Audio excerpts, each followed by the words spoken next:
magician, kaya niyang palabasin ang isang bagay mula sa wala na magkakaroon. At pwede rin na meron pero mawawala.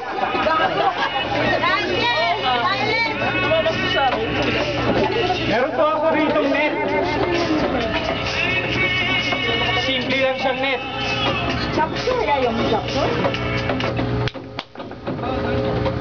So, ang magician ang ginagawa, kapag kumuha siyang ganon, pumitik na ganon, kakaroon niya ng piso. Karoon niya ng piso. Piso lang? Piso chip naman, piso. Oo, piso lang. Actually, kung papansinin niyo yung piso ko, yung piso kalabaw. Bakit po kaya napili yung kalabaw? Kasi nasa gitna tayo ng bukid. Diba? May relationship. May relationship. Dapat iniisip niyo yan. Pag mag-perform kayo, may istorya. Diba? Okay. So, ganun na ba kagaling yung pamangkin mo ngayon? Dahil sa kwento, 3-6 na yan. Hinahanap ko naman ang pwesto yun sa Germany. Oo, ako! Gagalingan ko ba? Hanapin mo muna ng pwesto. Hey. So, yung piso, liberty, pakipitik.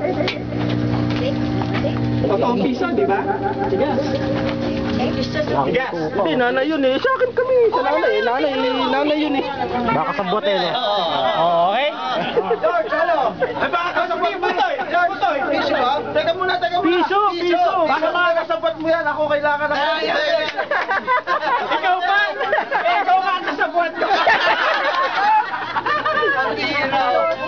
Okay. So yung piso yung nandito, okay, itong papel na to, susunugin natin ngayon. Wow.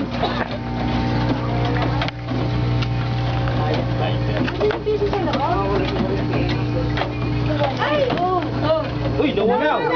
Wala. Okay. Kanina sabi ko ito, walang laman. Tama?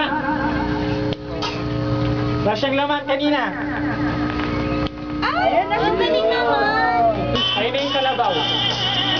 Diba? Ilang pang naman dyan?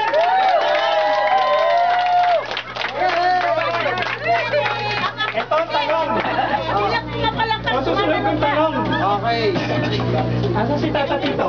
Uy! Special guest! Special guest! Ilang baboy na ang nalitsyon mo? Sa tanang buhay mo? Yan. Ilang baboy na? Aba, sa tutulang talaga. Dalawa pa lang. Dalawa pa lang na ano mo. Bari ko ng inip.